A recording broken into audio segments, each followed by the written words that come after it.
Hi guys, today we will talk about how to change your phone number on your Skype app.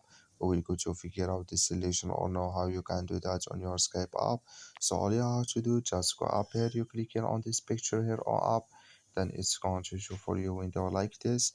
And all you have to do now, you just click here on settings, then it's going to take you here to settings window. So you just go up, you click here on account profile, then it's going to take you here in this window and you just click here on your profile here.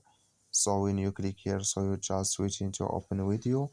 So it's going to take a time to open video, then it's going to show for you like this and you just go down here.